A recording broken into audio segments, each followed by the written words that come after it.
Hello বন্ধুরা, নতুন একটি ব্লগে তোমাদের সকলকে স্বাগত। আর আজকে হচ্ছে 14ই ফেব্রুয়ারি, মানে সরস্বতী পূজার দিন। তো এখন বাজে 5:10, অ্যালার্ম বাজছে। তো উঠে পড়েছি আমি আর মা। এখন সব ঘর মোছামুছি, ঘর পরিষ্কার করা সব করবো। অ্যালার্মও বেজে গেছে, অ্যালার্ম বন্ধ করে এখন স্টার্ট করবো। চলো দেখতে থাকো পুরো দিনের ব্লগটা, তোমাদের সঙ্গে শেয়ার করবো অবশ্যই। বাবাকে উঠিয়ে দেওয়া হলো কারণ এই জায়গাটায় পূজা হবে। বাবা উঠলে আমি পরিষ্কার করবো। সবাই পিছনে ট্রান্সফার করা হলো। আর বাবা ঘুমাবে আর আমরা কাজ করবো।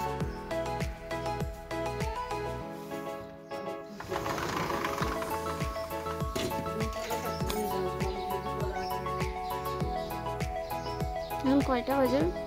5:54 বাজে। মোটামুটি আলো উঠে গেছে। আর এদিকে আমার ঘর মোছা, ঘর ঝাড়ু দেওয়া সব কমপ্লিট। তো এটা খোলাই থাক জানলাটা। স্নানের বাড়ি। আর সরস্বতী পূজার সকাল সকাল কাঁচা হলুদ মেখে গায়ে মেখে স্নান করা, সেটা হবে না তার তো কোনো মানে নেই। কারণ আমরা ছোটোবেলা থেকে এটাই শিখে এসেছি, এটাই দেখে এসেছি। তো এবারও এক্সেপশনাল কিছু হবে না। তো সেই কারণেই সকাল সকাল হলুদ নিয়ে, যেটা কালকে কিনে আনা হয়েছিল, সেটা এনে আমি বাঁধতে শুরু করলাম। তারপর এই হলুদটা গায়ে মাখিয়ে আমি স্নানে যাব। আর এদিকে মায়ের তো স্নান হয়ে গেছে, আমি অলরেডি জল বসিয়ে দিয়েছি। তো জল গরম হচ্ছে। তো সকাল সকাল স্নান হয়ে গেলে তারপর আমি পুজোর কাজে লাগতে পারি। তবে একটা জিনিস কি, এবার কিন্তু অন্য সব বারের মতো সেরকম ঠান্ডা নেই। কারণ আগে আমরা যখন ছোট ছিলাম তখন কিন্তু হাড় কাঁপুনি ঠান্ডা। আর সকাল সকাল উঠে হলুদ মাখিয়ে স্নান করার পর তারপর কিন্তু আগুন জ্বালানো হতো। সেই আগুনের পাড়ে গিয়ে আগুন তাপানো হতো, তারপর পুজোয় বসা হতো। কিন্তু এবার কিন্তু প্রায় ভোর 6টা বাজতে চলছে, বাট কিন্তু সেরকম ঠান্ডা নেই। আমি বিনা সোয়েটারে কাজ করছি। তো এখন আমি মাখিয়ে ডিরেক্ট চলে যাব স্নানে। আর আমার দিকে জলও হয়ে গেছে প্রায়। তো দেখতে থাকো তারপর কি করি।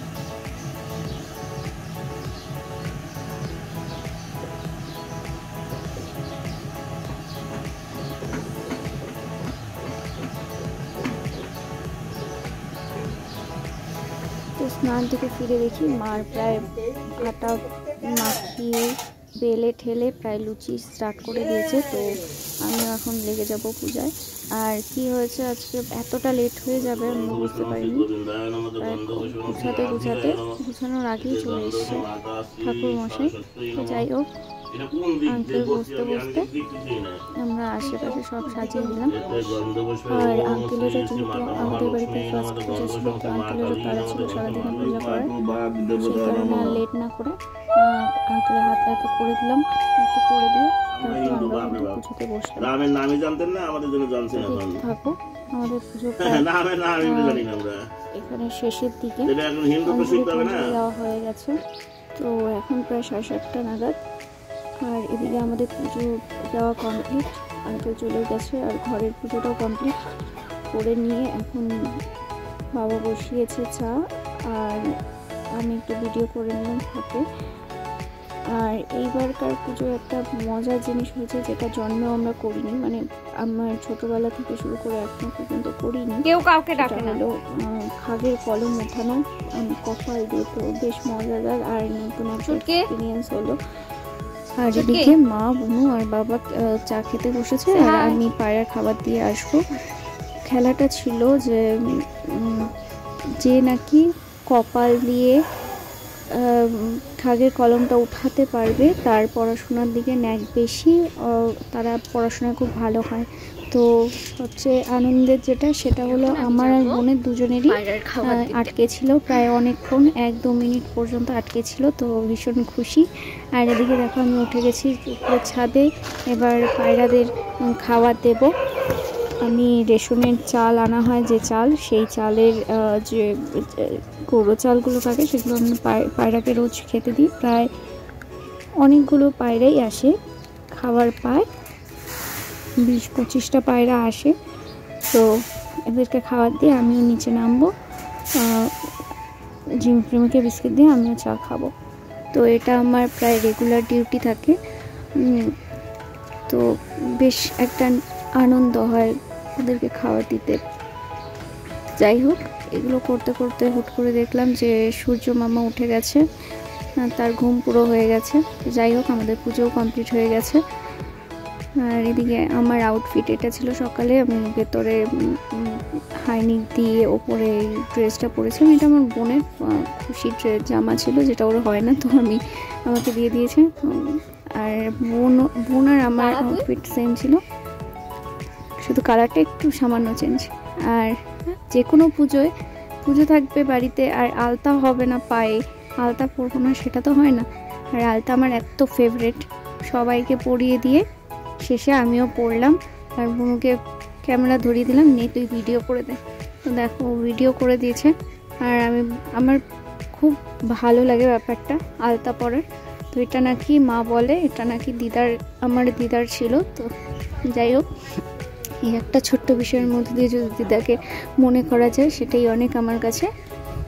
তো পরে নিলাম আলতা। তারপর আমরা চলে যাব নন্দদিদার বাড়িতে বালক সেবার প্রসাদ খেতে, সেখানে খিচুড়ি হয়েছিল। তো যাই হোক, সেটা ভিডিও করা হয়নি। তারপর বাড়িতে এসে 2টার সময় কিন্তু আমরা সারি পরে বেরিয়ে গেছিলাম ঘোরার উদ্দেশ্যে। আর মা আর বোন পরে আসবে, আর আমি একা চলে গেছিলাম শিলিগুড়ি কলেজে ঠাকুর দেখতে। তো তারপর ঠাকুর দেখে একটু ভিডিও করে প্রণাম করে বেরোলাম। বেরোনোর পর মায়ের সঙ্গে দেখা হলো। তারপর মায়ের সঙ্গে আমরা চলে গেলাম শিলিগুড়ি গার্লসে। এখানে পুরোনো দিদিদের সঙ্গে দেখা, পুরোনো ম্যামদের সঙ্গে দেখা। মা বলছিল যদিও যে যা প্রণাম করে, তো গেলাম না, কারণ এত বছর হয়ে গেছে, চিনবে কি চিনবে না, এইসব দ্বন্দ্বেই টাইম কখন যে পার হয়ে গেল। বেশ কিছুক্ষণ বসে এত একটা শান্তি পাচ্ছিলাম বলার মতো না। যাই হোক, তারপর আর ভিডিও করতে পারিনি। সেখান থেকে পাপড়ি চাট খেয়ে বাড়িতে চলে এসেছি। এবার বাড়িতে এসে তো সাজগোজ খোলার পালা। আর এই দেখো কে এসেছে, এটা হচ্ছে রাই। এসেই দেখি রাই এসেছে, রাইকে নিয়ে আসলাম আমাদের বাড়িতে। ও তো এসেই বলছে এটা আমাদের বাড়ি, চলো আমাদের বাড়ি চলো। তাই ছোটো থেকে মানুষ করেছে, তো ওর প্রতি একটা আলাদাই ভালোবাসা। তো এসেই ও হারমোনিয়াম তবলা দেখলে ওর ওটা লাগে, তো এসে হারমোনিয়াম বাজালো। যাই হোক, সরস্বতী মা তো ওর মধ্যেই আছে, ওকে বাজাতে দিলাম। তারপর বেশ কিছু ফটো তুললে আমরা কিন্তু শেষে ড্রেসটা ছেড়ে দিলাম। আর মা একটু পরে ওকে গিয়ে দিয়ে আসবে। আর পাশাপাশি আজকের ব্লগটাও এখানে শেষ করে যাবো। তো এদিকে টাকা বলো তো হ্যালো গাইস, এই যে হ্যালো গাইস, এই যে ব্লগ কর, হ্যালো গাইস, দেখ বলো হ্যালো গাইস। এই যে রাই আমাদের বাড়িতে এসছে। এই যে ডোরেমন আমার শুধু দুষ্টামি করে, এই ডোরেমনের সঙ্গে দুষ্টুমি করতে করতে এখন আমরা কি করব, ব্লগটা এখানেই শেষ করব। কি যাবা ননো আবার কে, হ্যাঁ